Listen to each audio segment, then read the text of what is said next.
పైకి లీటర్లా కనిపించే ప్రతి ఆయిల్ ప్యాకెట్ లీటర్ కాకపోవచ్చు, కానీ ఫ్రీడమ్ ఆయిల్ ప్యాకెట్లో మాత్రం ఖచ్చితంగా లీటర్ నూనె ఉంటుంది. ఘంటసాల ద గ్రేట్ అనేటువంటి సినిమా తీశారు.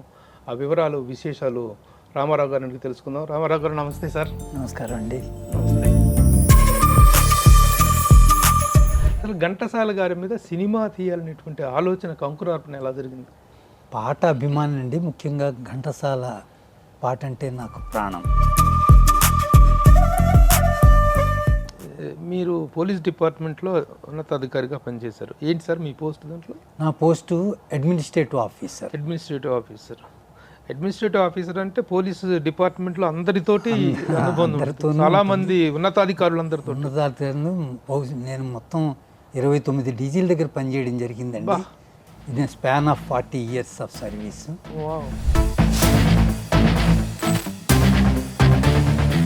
ఎందుకంటే సార్ ఘంటసాల గారి మీద సినిమా తీస్తుంటే వాళ్ళ కుటుంబ సభ్యుల దగ్గర నుంచి పూర్తి స్థాయి సహకారం అందాల్సింది, వాళ్ళ కుటుంబ సభ్యుల దగ్గర నుంచి అవాంతరాలు రావడం ఏంటి?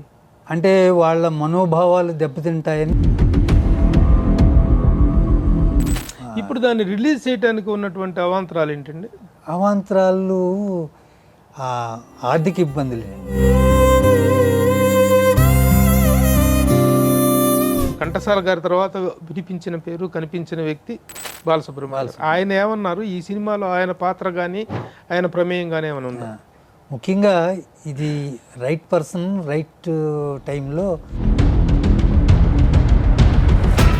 అధోపాతాలానికి తొక్కేస్తా, చూపిస్తా, నరకానికి స్పెల్లింగ్ రాయిస్తా అనేటువంటి తీవ్ర స్థాయిలో ప్రతిఘటించినటువంటి పవన్ కళ్యాణ్ గారు తర్వాత ఆ స్థాయిలో యాక్షన్స్ లేవు అనేటువంటి దానికి మీరు చెప్పేది దట్ ఇండికేట్స్ హిస్ మెచ్యూరిటీ అండి.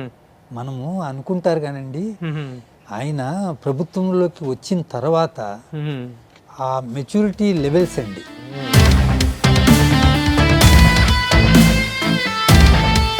చంద్రబాబు నాయుడు గారు, డిప్యూటీ సీఎం పవన్ కళ్యాణ్ గారు, కీలకమైనటువంటి వ్యక్తి లోకేష్ గారు.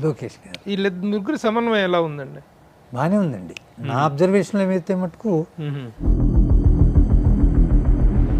హాయ్, హలో, నమస్తే and welcome to my show from the bottom of the heart in Suman TV, the India's largest digital media platform. Ghantasala Telugu సినిమాతో, తెలుగు పాటతో, తెలుగు వారి జీవన విధానంతో అంతర్భాగంగా మమేకమైనటువంటి ఒక మహాగాయకుడు. అజరామరమైనటువంటి కీర్తి ప్రతిష్టలతో కొన్ని వేల పాటలు పాడి తెలుగు వారిని అలరించినటువంటి ఆ గాన గంధర్వుడు మన మధ్య లేకపోయినప్పటికీ ఆయన జ్ఞాపకాలు ఎప్పటికీ మనకు చిరస్మరణీయంగా ఉంటాయి. అయితే ఆయన జ్ఞాపకాలను, ఆయన పాటలను, ఆయన అనుభవాలను మనం నిక్షిప్తపరుచుకోవాలి, వాటిని పదిలపరుచుకోవాలి అంటే అందరూ ముందుకు రారు, కానీ కొంతమంది త్యాగధనులు మాత్రమే ముందుకు వస్తారు. పోలీస్ డిపార్ట్మెంట్లో ఉన్నతాధికారిగా పనిచేస్తున్నప్పటికీ కూడాను ఆ మహాగాయకుడి పట్ల ఉన్నటువంటి అభిమానంతో ఆయన పడిన ఒక సినిమా తీయటం అనేటువంటిది ఆయన కమిట్మెంట్కి నిదర్శనం. ఆయనే సిహెచ్ రామారావు గారు. పోలీస్ డిపార్ట్మెంట్లో 35 సంవత్సరాలకు పైగా ఉన్నత పదవులు అలంకరించినటువంటి ఆయన ఘంటసాల గారి జీవిత విధానాన్ని మొత్తం, జీవన చరిత్ర మొత్తాన్ని పుస్తక రూపంలో, సినిమా రూపంలోనే కాకుండా పుస్తక రూపంలో కూడా ఘంటసాల పాఠశాల అనేటువంటి ఒక ఉద్గ్రంథాన్ని, ఆయన రాసిన పాటలన్నింటినీ పొందుపరుస్తూ ఒక గొప్ప పుస్తకాన్ని తయారు చేశారు. అలాగే ఘంటసాల ద గ్రేట్ అనేటువంటి సినిమా తీశారు. ఆ వివరాలు విశేషాలు రామారావు గారి నుండి తెలుసుకుందాం. రామారావు గారు నమస్తే సార్. నమస్కారం అండి. నమస్తే. నిజంగా ఆయన పట్ల ఉన్న అభిమానాన్ని ఇంత గొప్పగా చాటుకున్నటువంటి ఆయన పట్ల అభిమానులు చాలామంది ఉన్నారు.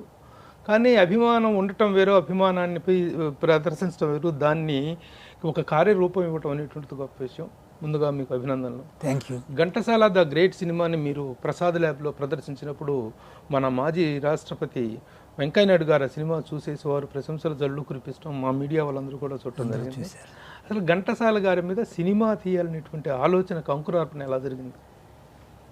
నేను పాట అభిమానం అండి. ముఖ్యంగా ఘంటసాల పాట అంటే నాకు ప్రాణం. పాట నెమ్మదిగా అంతరించుకుపోయే సందర్భం ఏర్పడుతుంది. ఒకప్పుడు పాటే సినిమాలో ప్రధానంగా ఉండేది. అటువంటి పాట కనుమరుగైపోతుంది. అందులో ఘంటసాల పాటకి జన్మనివ్వడమే కాకుండా దాన్ని పెంచి పోషించి పరుగులు తీయించిన వ్యక్తి ఘంటసాల. అందరికీ తెలుసు పాట అంటే ఘంటసాల, ఘంటసాల అంటే పాట. కానీ చాలామందికి తెలియదు ఆయన పాట కంటా గొప్పది ఆయన వ్యక్తిత్వం. ఓహో. ఆ వ్యక్తిత్వం బహుశా పరిశ్రమలో ఉన్న వాళ్ళకే పరిచయం ఉంది, కానీ అందరికీ చెప్పాలనే ఉద్దేశంతో ఈ సినిమా ప్రారంభించడం జరిగిందండి. ఆ వ్యక్తిత్వం అంటే ఆ వాల్యూస్, ఆయన జీవితంలో ఆరంభించిన వాల్యూస్, ఒక పాటగాడిగా కావడానికి ఎంత కష్టపడ్డాడు, ఎన్ని పాటలు పడ్డాడు. అన్ని పాటలు పడినప్పుడు కూడా ఆయన వ్యక్తిత్వంకి ఎక్కడా తగ్గిపోకుండా విలువల్ని చాటిన వ్యక్తి ఘంటసాల. అది జనరేషన్కి, రాబోయే జనరేషన్ కూడా తెలియాలని ఉద్దేశంతో చేసి. కానీ మీరు పోలీస్ డిపార్ట్మెంట్లో ఉన్నతాధికారిగా పనిచేశారు. ఏంటి సార్ మీ పోస్ట్ దాంట్లో? నా post administrative officer. Administrative officer అంటే పోలీస్ డిపార్ట్మెంట్లో అందరితోటి అనుబంధం ఉంటుంది. చాలా మంది ఉన్నతాధికారులందరితో. నేను మొత్తం 29 డీజీల దగ్గర పనిచేయడం జరిగిందండి. In span of 40 years of service. నేను ముఖ్యంగా transfers, postings, promotions, police establishment, gazetted establishment చూసేవాడిని కాబట్టి ఆఫీసర్స్ అందరితోనూ నాకు బాగా. సార్, అభిమానం అనేటువంటిది చప్పట్లు తెరచడానికి, బ్యానర్లు కట్టడానికి వీటికే పరిమితం అవుతున్న టైంలో మీరు ఏకంగా మీరు గొప్పగా ఉన్నవాళ్ళు కాదు, కోటీశ్వరులు ఏమి కాదు, వెనకాల ఆస్తిపాస్తులు ఉన్నటువంటిది కాదు, మిడిల్ క్లాస్ ఫ్యామిలీ, ఒక మిడిల్ క్లాస్ ఫ్యామిలీ నుంచి వచ్చి ఆయన మీద అభిమానంతో సినిమా తీయాలనుకోవటం అనేటువంటిది ఒక ఛాలెంజ్, ఒక సవాల్. ఇది ఒక పెద్ద భారాన్ని మీరు తీసుకున్నారు. కానీ దానికి అనుభవం కావాలి కదా. ఆయన సినిమాని డైరెక్ట్ చేయాలన్నా కానీ దానికి సంబంధించినటువంటి టెక్నికాలిటీస్ కానీ, ఇటు క్రియేటివ్ పరంగా కానీ, ఇటు టెక్నాలజీ పరంగా కానీ అనుభవం కావాలి కదా. ఏ ధైర్యంతో మీరు దిగారండి? ఇప్పుడు దర్శకునికండి అనుభవం కన్నా ఆ క్రియేటివిటీ, ఆ విజను అనేది ముఖ్యం. ఆ తర్వాత కొన్ని టెక్నికల్ ఎక్స్పర్ట్స్ని మనం పెట్టుకొని మనకు కావాల్సిన అవుట్పుట్ని రాబట్టుకోవచ్చు అనే విషయం నమ్మకంతో నేను ముందుగాను. ముఖ్యంగా కర్రీ బాలాజీ అనే ఒక దర్శకుడు, ఆయన నాకు చాలా సహాయం చేయడం జరిగింది. ఆయన సహకారంతో నేను అనుకున్న అవుట్పుట్ని రాబట్టుకోగలిగానండి. సార్, ఎప్పుడు స్టార్ట్ చేశారు, ఎప్పుడు పూర్తయింది? ఈ ప్రస్తుతం ఆ సినిమా ఏ స్టేజ్లో ఉంది? రిలీజ్కి కాపీ కూడా వచ్చి అందరం చూడటం కూడా జరిగిందండి. ఇది 2015లో స్టార్ట్ చేసామండి. 18లో కంప్లీట్ చేసేసాం. కానీ కొన్ని వాళ్ళ కుటుంబ సభ్యుల దగ్గర నుంచి న్యాయపరమైన అవాంతరాల మూలంగా ఈ సినిమా ఒక 6-7 సంవత్సరాలు ఆగిపోవడం జరిగింది. అందుకని సార్, ఘంటసాల గారి మీద సినిమా తీస్తుంటే వాళ్ళ కుటుంబ సభ్యుల దగ్గర నుంచి పూర్తి స్థాయి సహకారం అందాల్సింది, వాళ్ళ కుటుంబ సభ్యుల దగ్గర నుంచి అవాంతరాలు రావడం ఏంటి? అంటే వాళ్ళ మనోభావాలు దెబ్బతింటాయని వాళ్ళ ఒక విధంగా భావించారు. మనోభావాలు ఎందుకు దెబ్బతింటాయి ఈ సినిమాలో? అంటే ఘంటసాల గారి ఔన్నత్యాన్ని, ఘంటసాల గారి గొప్పతనాన్ని ఆవిష్కరించడమే కదా మీ లక్ష్యం. అవునండి. ఘంటసాల గారిని కించపరచడమో లేకపోతే ఇంకోటి కాదు కదా. కదా. అలాంటప్పుడు ఎందుకు కానీ వాళ్ళు ఎందుకో కానీ అపోహపడ్డారండి. ఏమని? అంటే ఈ మహానటి సావిత్రి ఈ సినిమా రావడం జరిగిందండి. యాక్చువల్గా మహానటి సినిమా కన్నా ముందు మనం ప్రారంభించాము, కానీ అవాంతరం ఆగిపోవడంతో ఆ సినిమా ముందు వచ్చింది. వాళ్ళకేమో ఆ సినిమాలో కొన్ని ఎందుకంటే సావిత్రిను ఘంటసాల గారు వీళ్ళందరూ సమకాలికులు. ఆమె గురించి ఈ కొన్ని విషయాలు, వాళ్ళకి నచ్చని విషయాలు చూపించడం జరిగిందని అన్నారు. అలాగే ఘంటసాల గారి జీవితంలో కూడా కొన్ని విషయాలు, నచ్చని విషయాలు చూపించడం జరుగుతుందేమో అని వాళ్ళు భ్రమపడ్డారు. ఆ తర్వాత ఆ ఘంటసాల రెండో కుమారుడు రత్నకుమార్ అని వెరీ గుడ్ డబ్బింగ్ ఆర్టిస్ట్ అండి, చాలా సీనియర్ మోస్ట్. ఆయన కొంచెం అభ్యంతరం తెలిపాడు. తెలిపి లీగల్గా అందులో కోర్టు. అదేంటి మీరు స్క్రిప్ట్ అంతా చూపించారు బాబు, ఆయన గొప్పతనాన్ని చేస్తున్నాం తప్ప ఆయన ఏమి ఎక్కడ ముందు ఆయన ఎంకరేజ్ చేయడంతోనే ముందుకు వెళ్ళామండి. ముందు ఆయన ఎంకరేజ్ చేశారు, ఆయన కన్సల్ట్ చేయడం జరిగింది. ఆయన మేము చేయలేని పని మీరు చేస్తున్నారు, మా నాన్నగారి గురించి చెప్పడం మాకు కావాలి, మీరు ముందుకు వెళ్ళండి, నా సహాయక సహకారాలు అన్నీ అందిస్తాను అన్న వ్యక్తి మరి ఏ కారణాల వల్ల చేశాడో మరి తెలియలేదు, పూర్తిగా మాకు చెప్పేవారు కాదు, ఏమోనండి మాకు మా అభ్యంతరాలు మాకున్నాయి అని అన్నాడు. ఇది మొదలుపెట్టి కొంత దూరం ప్రయాణం చేసిన తర్వాత లేదండి, సినిమా ఆల్మోస్ట్ ఆల్ టీజర్ కూడా బాలసుబ్రహ్మణ్యం గారు ఆవిష్కరించడం జరిగిందండి. అప్పుడు ఆయన ఆ టీజర్ రిలీజ్ చేసిన తర్వాత కోర్టులో వేశారు. ఏమని మా అభ్యంతరం, మాకు ఆ సినిమా సక్రమంగా తీశారని మాకు నమ్మకం లేదు, అందుకని మా అభ్యంతరాలు మాకుంటాయి, కోర్టులో తేల్చుకుందామని ఆయన కోర్టుకు వెళ్ళిపోయాడు. ఆయన సినిమా ఆపేయవలసిందని, పోస్ట్ ప్రొడక్షన్ జరగకుండా ఆపేయడం జరిగిందండి. అప్పటికి పూర్తిగా దిగిపోయి ఎంత ఖర్చు పెట్టారండి? అప్పటికే చాలా వరకు ఒక 2 crores వరకు ఖర్చు పెట్టాల్సి వచ్చింది. ఇంకా తప్పని అంటే ఒక మిడిల్ క్లాస్ ఎంప్లాయీ మీ జీవిత సర్వస్వాన్ని అందులో ధారపోసామండి. నా పెన్షనరీ బెనిఫిట్స్ అన్నీ కూడా పెట్టడం జరిగింది. తర్వాత కొంతమంది స్నేహితులు, నా ప్రాణ స్నేహితులందరూ కూడా ఆ సినిమాలో వాళ్ళ డబ్బులు పెట్టడం కూడా జరిగింది. ఏమిటి ఆయన ప్రధానమైన అభ్యంతరం ఏంటండి? ప్రధానమైన అభ్యంతరం పూర్తిగా చెప్పేవాడు కాదండి. కొన్ని డబ్బులు ఏమన్నా కాంపెన్సేషన్ అడిగారా? అది కూడా ఎక్స్ప్రెస్ చేసేవాడు కాదండి. కోర్టు ఏమంటే కోర్టులోనే తేల్చుకుందాం అనేవాడే తప్ప, మీకు చెప్పండి మీ అభ్యంతరము, నేను ఏమైనా ఉంటే మీకు నేను సహాయపడతానని కూడా నేను ఎక్స్ప్రెస్ చేయడం జరిగిందండి. లేదండి మా నాన్నగారి సినిమాలో మా అభ్యంతరాలు మాకుంటాయి. అభ్యంతరాలు ఉంటే ముందే చెప్పచ్చు కదా, అదే అన్నా అండి. నేను ముందే మిమ్మల్ని అడిగే మేము ముందుకెళ్ళడం జరిగిందండి. ఈ సమయంలో సరిగ్గా ఏదో ఇల్లు కంప్లీట్ అయిపోయి గృహప్రవేశం రోజున ఈ స్థలం మాదంటే చాలా బాగా ఇదండి, మీరు పర్మిషన్ తీసుకోలేదన్నాడండి ఆయన. ఎవరి పర్మిషన్? పర్మిషన్ మీరు మాట్లాడి తీసుకున్నారు అంటే రిటర్న్ గా తీసుకోలేదు. ఆయన్ని అప్రోచ్ అవ్వడం జరిగితే, లేదండి మా అమ్మగారు బతికే ఉన్నారు, ఆమెకే సర్వ హక్కులు, ఆమెను అడిగి తీసుకోండి అంటే ఆ ఘంటసాల సావిత్రమ్మ గారి పర్మిషన్, రిటర్న్ పర్మిషన్ తీసుకున్నామండి. మరి రిటర్న్ పర్మిషన్ అమ్మగారు ఇచ్చిన తర్వాత అభ్యంతరం ఎలా నిలబడిందండి? లేదు, నా పర్మిషన్ కూడా తీసుకోవాలంటే మీరే కదండి చెప్పారు, అమ్మగారు పర్మిషన్ ఉంటే చాలు, నాది అవసరం లేదని మీరు అంటేనే కదా మేము మేడం గారి దగ్గరికి వెళ్ళి తీసుకున్నామంటే అదేం కుదరదండి అంటూ, అసలు యాక్చువల్గా ఆయనకి ఏం కావాలో మనకు చెప్పేవాడు కాదండి. డబ్బుల రూపంలో ఏమన్నా అది కూడా ఎక్స్ప్రెస్ చేసేవాడు కాదండి ఆయన. ఆఖరికి నేను ఆఫ్ కోర్స్ తర్వాత ఏమైందండి, ఈ కరోనాలో ఆయన స్వర్గస్థులు అయ్యాడు.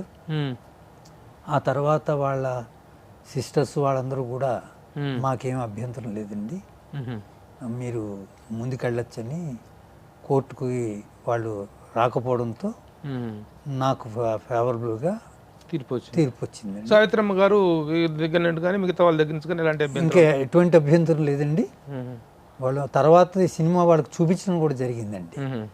చాలా అప్రిషియేట్ చేశారు సావిత్రమ్మ గారు. నాయన ఇలా ఉంటుందని నేను అనుకోలేదు, మా ఆయనని కళ్ళ ముందు చూస్తున్నట్టుగా చేసావు నువ్వు. వాళ్ళ డాక్టర్స్ కానీ ఆయన సన్నిన్లా కానీ బాగా అప్రిషియేట్ చేశారండి. ఈ విషయం మాకు ముందే తెలిసి ఉంటే మేము ఇంతవరకు కూడా ఏం చేసేవాళ్ళం, అభ్యంతరం తెలిపేవాళ్ళం కాదు. కానీ ఇంత పెట్టుబడి పెట్టి ఇంత చేసి ఇన్ని సంవత్సరాలు ఒక సినిమాని ఆపేసుకొని ఉండటం అనేటువంటిది, అది బయోపిక్ల సీజన్ ఒకటి నడిచింది సార్. ఆ సీజన్ లో కనుక సినిమా రిలీజ్ అయినట్టు, సావిత్రి కంటే మహానటి కంటే కూడా ముందు రిలీజ్ అయి ఉంటే ఈ వీటికి ఒక రోడ్ మ్యాప్ అయి ఉండేది. మన బయోపిక్ రోడ్ మ్యాప్ అయి ఉండేది. కరెక్ట్ గా బయోపిక్ ని ఎలా డీల్ చేయాలి, ఎలా దాన్ని జనరంజకంగా చూపించాలనేటువంటి దాంట్లో చాలా చక్కని ఇది చూపించారు. ముఖ్యంగా ఘంటసాల గారు పాట పాడడానికి ఎన్ని పాటలు అయితే పడ్డాడో అంతకు మించి పడాల్సి వచ్చిందండి ఈ సినిమా. అయినా ఒక విధంగా విజయం సాధించామనే తృప్తి ఉందండి. సినిమా చాలా బాగా వచ్చింది. ఇప్పుడు దాన్ని రిలీజ్ చేయడానికి ఉన్నటువంటి అవాంతరాలు ఏంటండి? అవాంతరాలు ఆర్థిక ఇబ్బందులేనండి. ఇప్పుడు మనం దానికి సరైన ప్రచారం జరగాల. సినిమా ప్రచారం జరగాలంటే మనం దానికి ఆర్థిక వనరులు ఉండాలి. అవి లేకపోవడం మూలంగా కొంచెం కష్టం అవుతుందండి. అయినా ముందుకు వెళ్ళి రాష్ట్రం అంతా రిలీజ్ చేయడం జరుగుతుంది. అంటే దశల వారీగా రిలీజ్ చేస్తున్నారా? దశల వారీగా ఇప్పుడు ఏంటంటే మన ఫిబ్రవరి 14th వెంకయ్యనాయుడు గారి చేతుల మీదుగా డేట్ అనౌన్స్ చేసి రిలీజ్ చేయడం జరిగిందండి. శ్రీకాకుళం నుంచి ప్రారంభించామండి. శ్రీకాకుళం అయిపోయి అలా చేయటం వల్ల సినిమా తాలూకు ఇది పోతుంది కదండి, చేరటం లేదండి, ప్రజలకి పూర్తిగా చేరటం లేదు. యాక్చువల్గా ఏంటంటే అండి, బయోపిక్స్ అనేటువంటి వాటి మీద ఇప్పుడు సావిత్రి గారి జీవితంలో ఉన్నటువంటి అప్ అండ్ డౌన్స్, దాంట్లో ఉన్నంత మెలో డ్రామా, ఇక్కడ ఇవి అంతటే డాక్యుమెంటేషన్ ఫీలింగ్ వచ్చుద్దేమో అన్న ఇది తోటి అంతోటి మహా ఉన్నట్లు రామారావు గారి బయోపిక్స్ కూడాను, రాజశేఖర్ రెడ్డి గారి మీద తీసిన బయోపిక్లు కూడా అంతగా ఇదవ్వలేదు. తర్వాత కూడా చాలా బయోపిక్స్ అంతగా ఆశించినంత విజయాన్ని సాధించలేదు.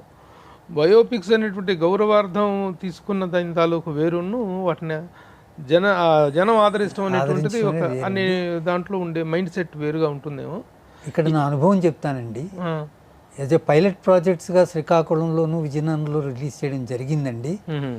ఆ స్పందనకి అనూహ్యమైన స్పందన అండి. అంత స్పందన నేను కూడా ఊహించలేదు. ఆ సినిమా లోపలికి వెళ్ళి చూసిన వాళ్ళు మటుకు మైమరుస్తున్నారండి. ఇన్ని వాల్యూస్ ఉన్న క్యారెక్టర్ని ఇంతవరకు మనం చూడలేదండి. ఇది ముఖ్యంగా పెద్దవాళ్ళకి అనుకుంటారని కానీ ముఖ్యంగా పిల్లలకు చూపించాలి ఇది. అటువంటి వాల్యూస్, ఆ గురు భక్తి కానీ చేసిన సహాయాన్ని మనం మర్చిపోకూడదని కానీ వాళ్ళు చెప్తుంటే నాకు అర్థమైందండి, ఇందులో ఇంత బాగా తీసామా అని.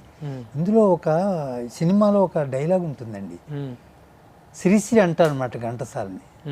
ఘంటసాల, నేను పాట రాసేటప్పటికి ఏదో రాశాను అనుకుంటాను కానీ అది నువ్వు పాడిన తర్వాత ఇంత గొప్పగా రాశాను అనిపిస్తుంది. అట్లాగే నాకు కానండి, నేను సినిమా ఏదో చేశానులే అనుకున్నాను కానీ వాళ్ళ యొక్క స్పందన చూసిన తర్వాత ఇంత గొప్పగా తీశానా అని నాకు అనిపిస్తుంది. నిజంగా కూడా మేము చూసాం కదండి, చాలా అద్భుతంగా తీశారు. ఒక బయోపిక్ని తీయటానికి కావాల్సినటువంటి ప్రామాణికమైనటువంటి అంశాలన్నీ కూడా దాంట్లో ఉన్నాయి. చాలా అంత ఇంట్రెస్టింగ్ గా నడిపించారు సినిమాని. అదే అంటున్నారు. నేను ఈ రోజున మీ ఇంటర్వ్యూని చేసుకోవటం గురించి కూడా కారణం కూడా అదే. కారణం కూడా ఇలాంటి ఒక గొప్ప ప్రయత్నాన్ని అభినందించి దీన్ని ముందుకు తీసుకెళ్లాల్సిన బాధ్యత మీడియాగా మా మీద ఉంది. అందుకే Suman TV has come forward to me interview చేసి దీన్ని 10 మంది దృష్టికి తీసుకెళ్ళాలి. నేను మీకు ప్రామిస్ చేస్తున్నాను మీడియా ముఖ్యంగా ఈ సినిమాకు, సినిమా ఇండస్ట్రీలో ఘంటసాల ద గ్రేట్ సినిమాకు సినిమా ఇండస్ట్రీలో కావాల్సినంత సపోర్ట్ గ్యాదర్ చేయడానికి నేను మీకు సహాయపడతానని మాత్రం గ్యారంటీగా చెప్పగలను. ఇలా వదిలేస్తే ఇప్పుడు మీ పెట్టుబడి తిరిగి వచ్చుద్ది 2 కోట్ల రూపాయలు, మీ జీవిత సర్వస్వం. మీరు చేసినటువంటి మీరు ఉద్యోగంలో కాలంలో చేసినటువంటి 40 సంవత్సరాల సర్వీసులు సంపాదించిన మొత్తం పెట్టేశారండి. ఏమన్నా రిటర్న్ వచ్చినాయా? కానీ రిటర్న్ ఇంకా బయర్స్ కోసం చూస్తున్నానండి. ముఖ్యంగా ఓటీటీ ద్వారా వెళ్ళాలనుకుంటున్నానండి. అందుకనే థియేటర్గా ముందు రిలీజ్ చేసి ఓటీటీ అయితే నాకు నమ్మకం ఉందండి. ఇది తప్పకుండా మంచి ప్రయత్నాలు ప్రారంభించామండి. ఈ ప్రయత్నంలో నాకు ముందుగా అభినందించాల్సిన వ్యక్తి మీ శ్రీమతి గారు. అవునండి. వారి పేరు ఫణి అండి. ఫణి గారు ఆ రోజున సభలో కూడా ఉన్నారు. ఆవిడ సహకారం, ఆవిడ గో హెడ్ అనకపోతే ఇది సహకారి. ఎందుకంటే బాబు నా సంపాదన అంతా తీసుకెళ్ళి దీనికి పెడతానా నేను అన్నప్పుడు ఒక ఆడవాళ్ళలో ఉండేటువంటి ఒక మినిమం ఇన్సెక్యూరిటీ ఫీలింగ్స్ కూడా లేకుండా ఆవిడ మీతో జర్నీ చేసి ఆ సహకారం మటుకు మరువలేదండి. ఓకే, ఇప్పుడు ఆ పాత్రలు వాటి గురించి చెప్పండి. ఘంటసాల గారి క్యారెక్టర్ చేసిన వ్యక్తి. ఘంటసాల పాత్ర కోసం నేను చాలా ప్రయత్నించానండి. కానీ పెద్ద సెలబ్రిటీ స్టార్స్ మటుకు ఎవరు ముందుకు రాలేదు. ఎవరెవరిని ప్రయత్నించారండి? మన నరేష్ ఉన్నాడు కదండి, సీనియర్ నరేష్ గారిని అడిగాను నేను. ఆయన ఒప్పుకున్నారు, కానీ కొన్ని కారణాల వలన వెనక్కి వెళ్ళడం జరిగింది. ఈ తర్వాత ఇంకా పేర్లు ఎందుకు కానండి, మొత్తానికైతే అప్రోచ్ చేయమండి. వాళ్ళ కారణాలు వాళ్ళకు ఉన్నాయి. అదేలేండి ఎవరికి ఆఖరికి ఇప్పుడు అది కాదు ఆయన కడుపున పుట్టిన కొడుకే దాని మీద అభ్యంతరాలు వ్యక్తం చేసి ఇంత దీనికి అవాంతరం కల్పిస్తే కోర్టు దాకా వెళ్తే బయట వాళ్ళకి ఎందుకు అంత ఇది ఎందుకు ఉంటుంది? ఉంటుందండి అలాగా. ఆ తర్వాత ఏదో మన స్వరాభిషేకం చూస్తున్నప్పుడు నాకు కృష్ణ చైతన్య అని కొంచెం దగ్గరగా ఉన్నాడు, సింగర్ గంజ కొంచెం దగ్గరగా ఉన్నాడు అనిపించిందండి. ఆయన అప్రోచ్ ఇవ్వడం జరిగింది. ఆయన కూడా ముందు అభ్యంతరం చేశాడు, నేను పాటగానే కానీ నటుడిని కాదు అంటే, నేను మీరు ఒప్పుకోండి నేను చేయించుకుంటాను అన్నాను. ఆ విధంగా బాగా సహకరించాడండి. నేను బాగానే చేయించుకున్నాను. ఆయనకు కూడా మంచి పేరు వస్తుందండి. కాంటెంపరీగా ఏ క్యారెక్టర్లు ఉన్నాయి సార్ దాంట్లో?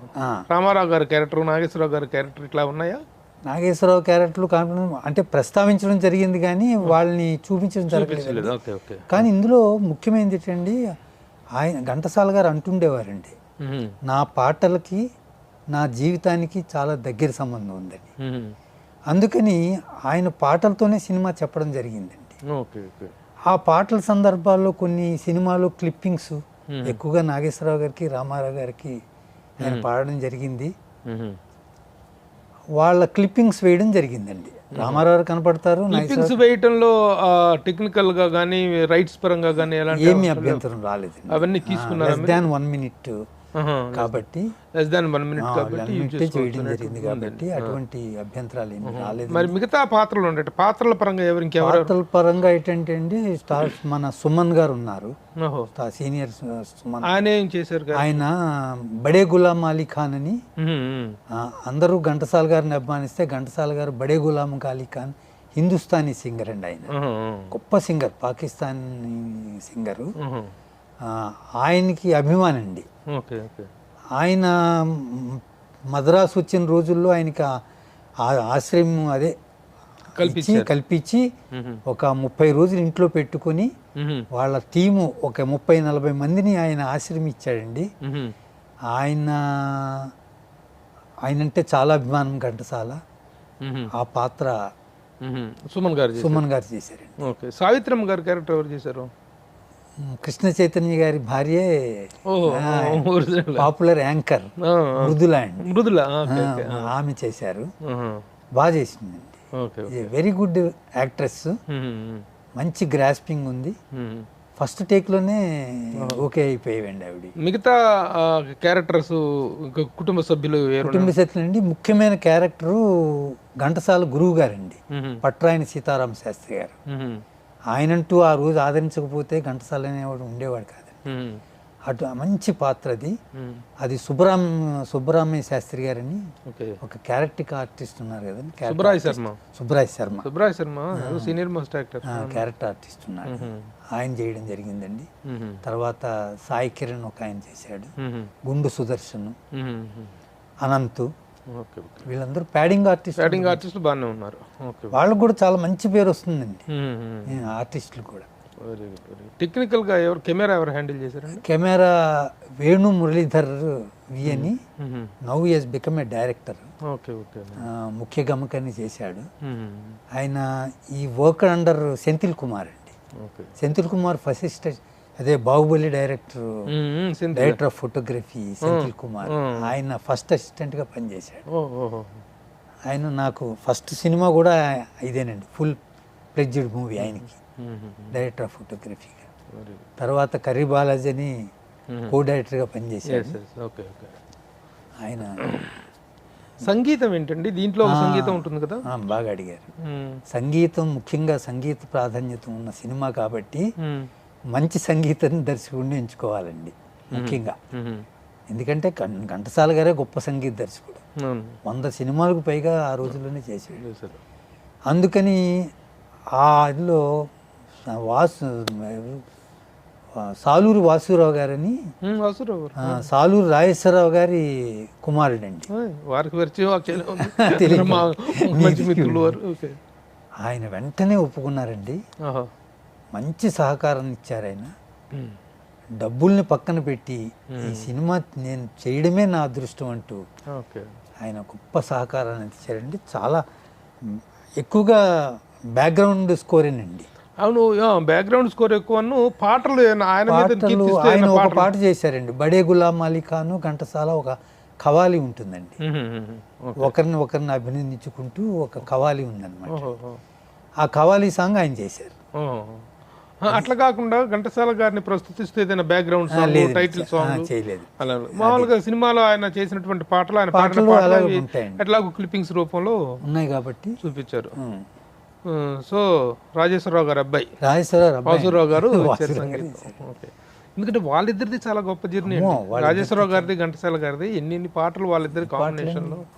ఈయన ఒక గొప్ప సంగీత దర్శకుడు అయ్యిండి, గాయకుడు అయ్యిండి, గాయకుడే ఆయన ఒక మహా సంగీత దర్శకుడు అయ్యిండి. అయ్యండి. రాజేశ్వరరావు గారు అంటే మామూలు విషయం కాదండి. కాదండి. ఆయన అంటే అందరికి హడలండి. హడలు.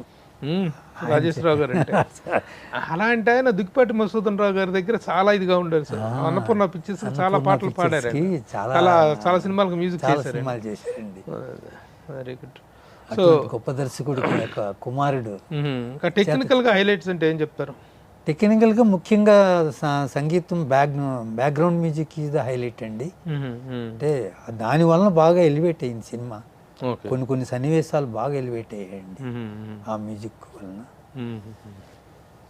ఇంకపోతే కథ, మాటలు, స్క్రీన్ ప్లే, దర్శకత్వం అంతా సిహెచ్ రామారావు గారు చేసుకున్నారండి. కానీ రామారావు గారు ఒక విషయం ఎంత ఆనందంగా, ఎంత గొప్పగా అనిపిస్తుందంటే మిమ్మల్ని చూసి, మీ ప్రయత్నాన్ని చూస్తే. కానీ ఆర్థిక బలము, అండబలము, ఆర్థిక బలము లేకపోవటం వల్ల ఇంత గొప్ప ప్రయత్నం నలుగులోకి రాకపోవటం అనేటువంటిది బాధాకరమైన విషయం. ఇండస్ట్రీలో ప్రతి ఒక్కళ్ళు బాధ్యత తీసుకొని మాట్లాడాలి సినిమా గురించి, మాట్లాడాలి, సినిమాని హైలైట్ చేయాలి దాని గురించి. ఎందుకంటే మీరేమి చూసాం మేము, వెంకయ్యనాయుడు గారు కూడా చూసి ఆయన ఎంత ప్రశంసించారు, అన్నారండి. అలాంటి ప్రయత్నం అలా నీరు గారిపోకూడదండి. నీరు గారిపోకూడదండి. అది ప్రజల్లోకి వెళ్ళాలి, ప్లస్ పరిశ్రమలోకి కూడా వెళ్ళి కొంచెం నాకు ఓటీటీగా ఎవరైనా సరే, మన అల్లు అరవింద్ గారు కానీ, లేకపోతే ముఖ్యంగా ఈటీవీ వాళ్ళు, ఎందుకంటే ఈటీవీ సంస్థ గురించి మీకు తెలియదు కాదు కదా, అటువంటి వాళ్ళు ముందుకొచ్చి ఈ సినిమాని సాటిలైట్ రైట్స్ కానీ, ఓటీటీ రైట్స్ కానీ తీసుకుంటే నాకు ఇంకా రిలీఫ్ అవుతుంది, చాలా రిలీఫ్ అవుతుంది. ఆ ప్రయత్నాలు మనం ప్రారంభించవచ్చు. సినిమా ప్రజల్లోకి వెళ్తుంది. మన కష్టం వాళ్ళకి. అలాగేనండి, ఘంటసాల గారి తరువాత ఆయన వారసత్వం అనండి, ఆయన వారసత్వం కానీ లేకపోతే ఆయన యొక్క ఘనతను కొనసాగించిన గాయకులు బాలసుబ్రహ్మణ్యం గారండి, నిస్సందేహంగా. ఆ తరువాత ఘంటసాల గారి తర్వాత వినిపించిన పేరు, కనిపించిన వ్యక్తి బాలసుబ్రహ్మణ్యం. ఆయన ఏమన్నారు ఈ సినిమాలో, ఆయన పాత్ర కానీ, ఆయన ప్రమేయం కానీ ఏమైనా ఉందా? ముఖ్యంగా ఇది రైట్ పర్సన్ రైట్ టైంలో ఆయన చేత దీని యొక్క టీజర్ లాంచ్ చేయడం జరిగిందండి. ఆయన ఆ రోజు 1 hour మాట్లాడాడండి. విషయం గురించి కానీ, ఘంటసాల గారి గురించి కానీ, సినిమా గురించి ఇంత యూట్యూబ్లో ఉందండి. అద్భుతంగా మాట్లాడారండి. అప్పుడు ఆయన ఒక మాట అన్నారన్నమాట, ఏ గాయకుడైనా సరే ఘంటసాల తర్వాతే, ఎవరైనా సరే, నేను కానీ అంటే బాలసుబ్రహ్మణ్యం గారు కానీ, యేసుదాస్ గారు కానీ, ఘంటసాల తర్వాతే కానీ ఘంటసాలతో సమానమైన వాళ్ళు కారు. అటువంటి సినిమా, ఇందులో ఆయన కొన్ని ఎక్సెప్ట్స్ వేయడం జరిగిందండి సినిమాలో. ఆయన మాట ఆయన చెప్పగలండి. ముఖ్యంగా కేసీ గురించి ఆయన కొద్దిగా సమకాలికుడు కదండి. ఘంటసాల గారిని చూసిన వ్యక్తి మన బాలసుబ్రహ్మణ్యం గారు, ఆయనతో పాడిన వ్యక్తి కాబట్టి ఆయన మాటలు ఆ విధంగా మనం తీసుకోవాల్సిన ఏర్పడిందండి. కృష్ణ చైతన్యని ఎవరు సెలెక్ట్ చేశారో కానీ కరెక్ట్గా రైట్ పర్సన్ని సెలెక్ట్ చేశారు. చిన్నప్పుడు ఘంటసాలను చూస్తే అలాగే అనిపించేది. నిజంగా అది వెరీ గుడ్ సెలెక్షన్. చాలా అప్రిషియేట్ చేశారండి నిజంగా దాని గురించి. ఇంకా ఎవరైనా ప్రముఖుల అభిప్రాయాలు ఏమైనా ఉన్నాయండి ఘంటసాల గారి గురించి? యాక్చువల్గా ఘంటసాల గారు నడయాడని ప్రదేశాల్లోనే తీయడం జరిగిందండి సినిమా అంతా. ఎక్కడ విజయనగరం, తర్వాత locations are also very important. ఎందుకంటే ఇప్పుడు బయోపిక్ తీస్తున్నాం కదా అని చెప్పి ఎక్కడెక్కడో సంబంధం లేని లొకేషన్స్ లో చేస్తే ఆ నేటివిటీ ఫీలింగ్ రాదు. మీరు ఎలా చేశారు? ఎక్కడెక్కడ చేశారండి? ఆయన ఎక్కువగా విజయనగరంలో సంగీత విద్యాభ్యాసం ఇచ్చాడండి. చౌటుపల్లి ఆయన పుట్టిన ప్రదేశం, తర్వాత మద్రాసు, తర్వాత గుడివాడ, ఒరిజినల్గా అక్కడికి ఆయనకు అనుబంధం ఉన్న అన్ని ప్రదేశాలు అన్ని ప్రదేశాలు మనం చేయడం జరిగింది. Original locations. ఒరిజినల్ లొకేషన్స్ చేసేవాళ్ళం, అంతా ఒరిజినల్ లొకేషన్స్. తర్వాత ఆయన ఇప్పుడు ఒక జీవిత చరిత్రని, మహోన్నతమైన వ్యక్తి జీవిత చరిత్ర 2 గంటల్లోనో 3 గంటల్లోనో చెప్పడం అనేది చాలా చాలా కష్టం. ఎందుకంటే తెలుగు సినిమా ఇండస్ట్రీ తోటి, తెలుగు పాటతోటి మమేకమైనటువంటి వ్యక్తి కదండి. తెలుగు వారి జీవన విధానంతో మమేకమైనటువంటి వ్యక్తి. పొద్దున్న లేస్తే పాట రేడియో పెడితే, ఆ రోజుల్లో ఆల్ ఇండియా రేడియో పెట్టినా, ఈ రోజు టీవీ పెట్టినా ఘంటసాల గారి పాట అనేటువంటిది మన జీవితంలో ఒక అంతర్భాగం. అలాంటి వ్యక్తి జీవిత చరిత్రను ఆవిష్కరించడం అనేటువంటిది లిమిటెడ్ టైంలో, లిమిటేషన్స్ లో చేయటం అనేటువంటిది చాలా కష్టమైన. ఎంత వచ్చింది సార్ డ్యూరేషన్? 2.5 hours వచ్చింది. So very controlled duration. మరో ముఖ్యమైన విషయం ఏంటంటే అండి, భారతదేశంలో ఇంచుమించు ప్రపంచంలో కూడా ఒక గాయకుని మీద పూర్తి నిడివి చిత్రం ఇంతవరకు రాలేదు. This is the first of it's kind. Documentaries వచ్చాయండి, కేఎల్ సైకిల్ మీద వాళ్ళ మీద డాక్యుమెంటరీస్ వచ్చాయి, కానీ పూర్తి నిడివి చిత్రం మటుకు రాలేదు. ఇదే ప్రప్రథం అండి. ఆ ఖ్యాతి ఘంటసాల గారికి దక్కింది, అది తీసే అదృష్టం నాకు దక్కింది. ఓకే అండి, మిమ్మల్ని ఇంటర్వ్యూ చేసే అదృష్టం మాకు దక్కింది. థ్యాంక్ యూ అండి. నిజంగా చెప్తున్నాం, we will do our sincere efforts to promote this film. దీన్ని ప్రమోట్ చేస్తాం. ఇది అందరి బాధ్యత. ఇది ప్రభుత్వాలు చేయాల్సింది, పరిశ్రమ చేయాల్సింది, లేదా పెద్ద పెద్ద సంస్థలు చేయాల్సింది. అలాంటిది ఒక మిడిల్ క్లాస్ పర్సన్ ఒకవైపు ఉద్యోగం చేసుకుంటూ ఆ బాధ్యతలు నిర్వర్తిస్తూ కూడా ఇంత గొప్ప బాధ్యతను మీరు నెత్తికెత్తుకోవటం అనేటువంటిది చాలా చాలా అభినందించాల్సిన విషయం. మీకు దక్కాల్సిన గౌరవం దక్కి తీరుతుంది, అందులో ఎలాంటి సందేహం లేదు. ముఖ్యంగా ఇంత లార్జ్ వ్యూవర్షిప్ ఉన్న సుమన్ టీవీ వారు నన్ను పిలిచి, అందులో ప్రభు గారు అంటే ఈజ్ ఎ లిజెండ్, జర్నలిజంలో లిజెండ్.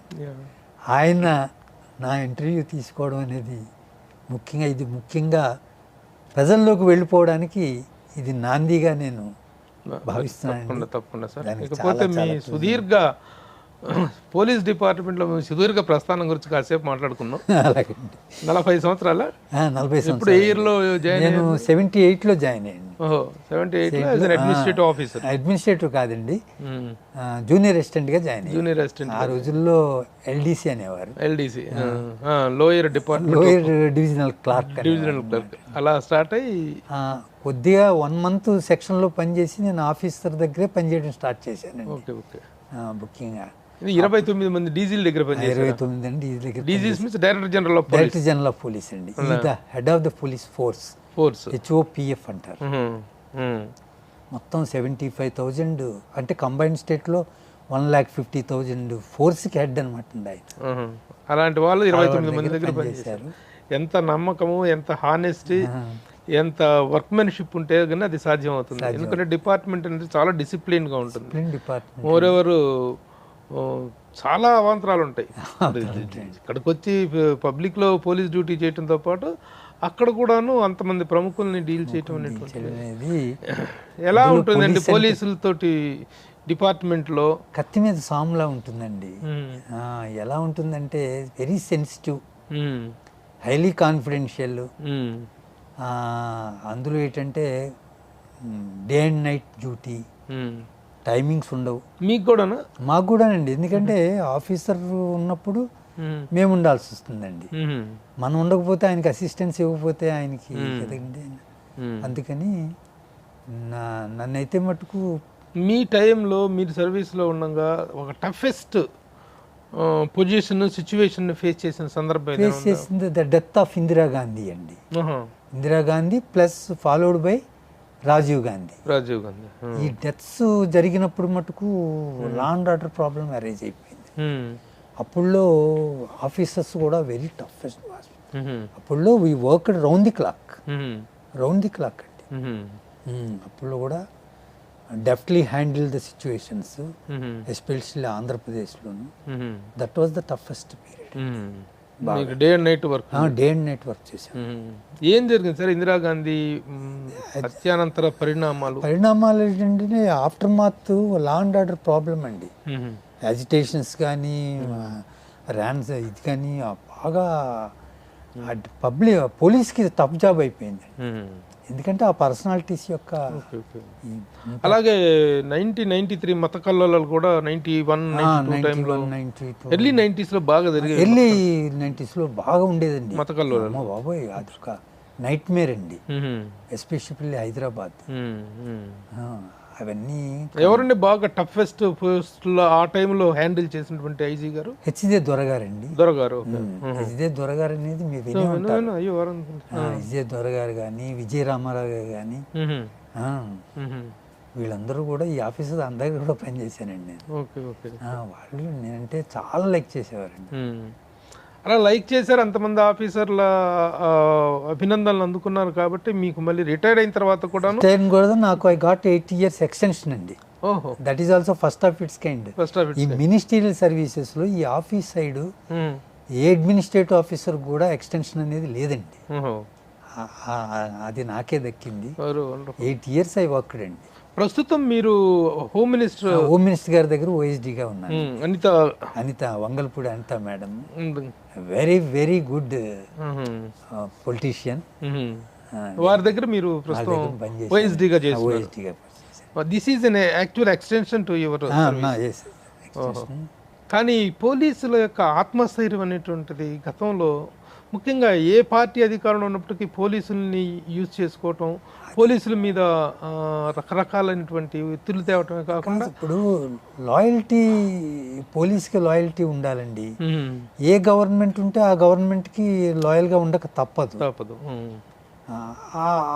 ఆ ప్రయత్నంలో ఏంటంటే పోలీసు వాళ్ళు టార్గెట్స్ అయిపోతున్నారు, వాళ్ళ విక్టిమ్స్ అయిపోతున్నారు, టార్గెట్స్ అయిపోతున్నారు.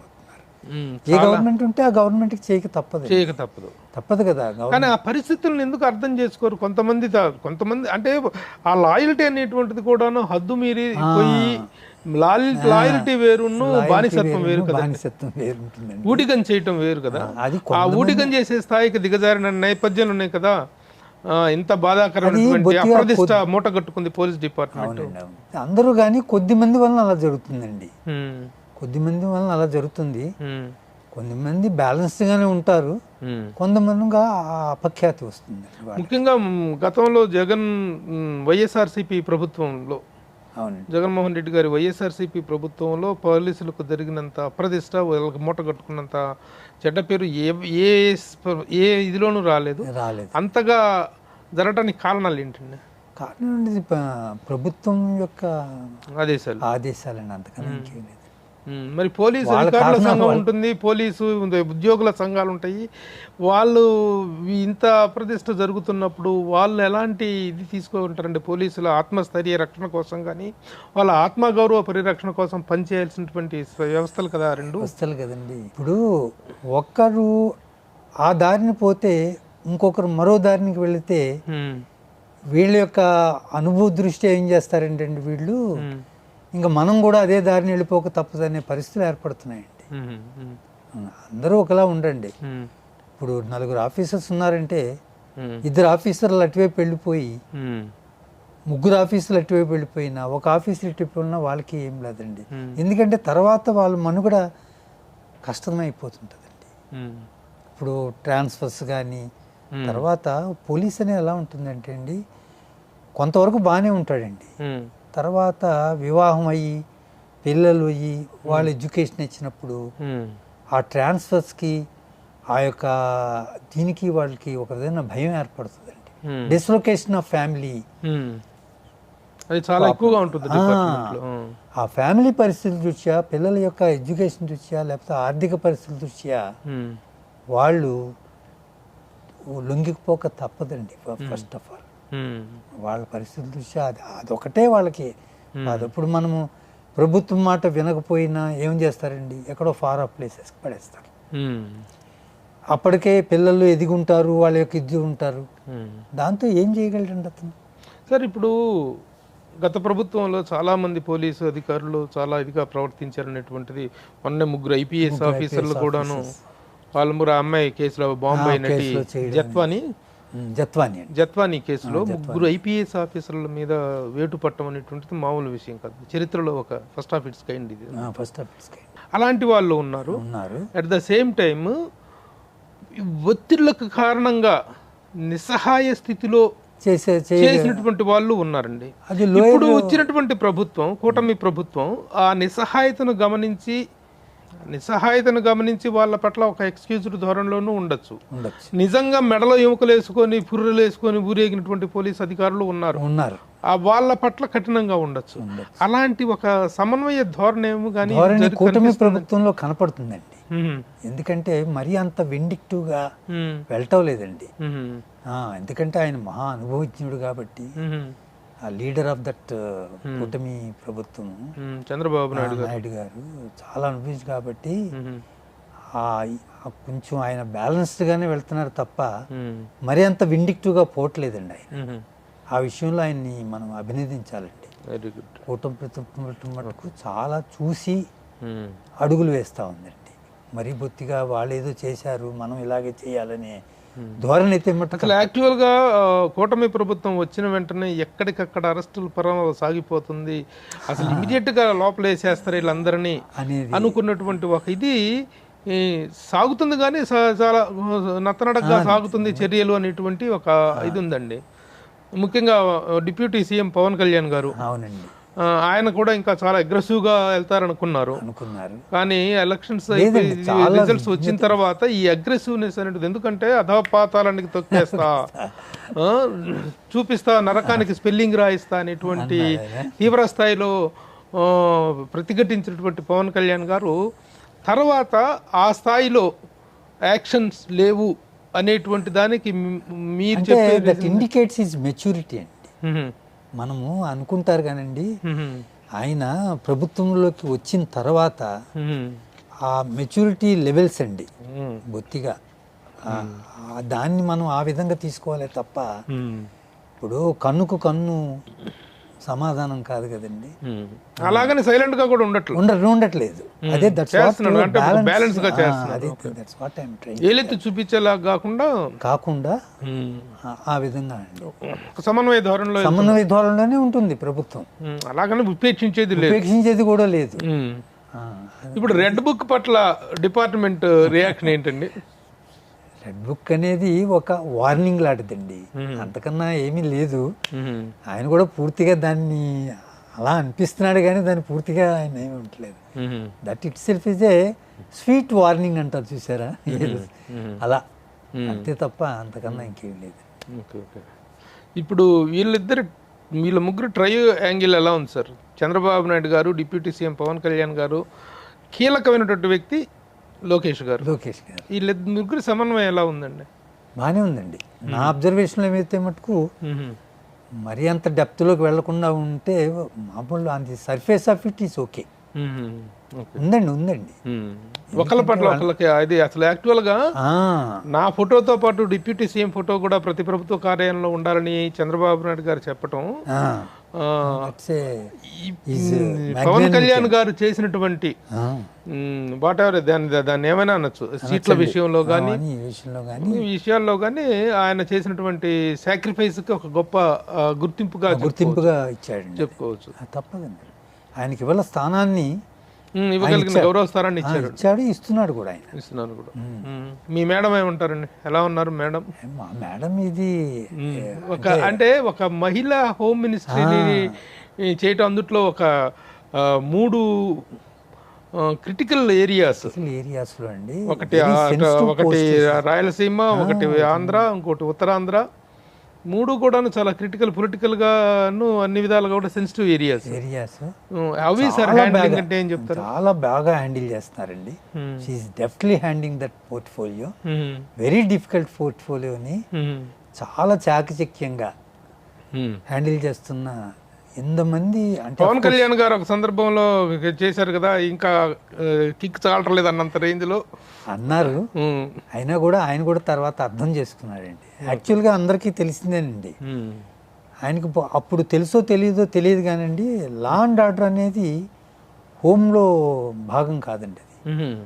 అది జిఏడి పోర్ట్ఫోలియో. అది హోమ్లో చాలామంది అదే భ్రమిస్తారండి. హోమ్ అనేటప్పటికీ లా అండ్ ఆర్డర్ అనుకుంటారు. Law and order has nothing to do with the home department. Law and law and order order in charge అంటే ఎవరు మరి? సీఎం గారండి. ఇప్పుడు ప్రస్తుతం CM garu. CM garu it comes under GAD అండి. GAD in charge GAD in the sense general administrative department. GAD GAD general administration GAD GAD అందులోకి వస్తుంది అనమాట. ఓకే ఇది ఆ జిఏడి పోర్ట్ఫోలియో సీఎం గారిది. Okay okay. అందుకని ఏదేమైనా ఒక డిపార్ట్మెంట్లో ప్రభుత్వ పదవీ విరమణ వయసు అయిపోయినా సరే మిమ్మల్ని మరలా గౌరవప్రదంగా ఒక ఆనరరీ పోస్ట్లో కంటిన్యూ చేస్తూ హోమ్ మినిస్టర్ గారికి పర్సనల్ ఓఎస్డీగా ఉండటం అనేటువంటిది మీ హానెస్ట్ సర్వీసెస్కి నిదర్శనం. ఈ పోస్ట్లో కూడా మీరు విజయవంతంగా కొనసాగాలి. అలాగే మన ఘంటసాల ద గ్రేట్ సినిమాని గ్రేట్గా ముందుకు తీసుకెళ్దాం. మీరు ఎలాంటి ఇది పెట్టుకోవద్దు. From my individual capacity and from Suman TV, from both the ends, I promise you that I will promote the film. Thank you for coming. Thank you Prabhu garu. Thank you, thanks a lot.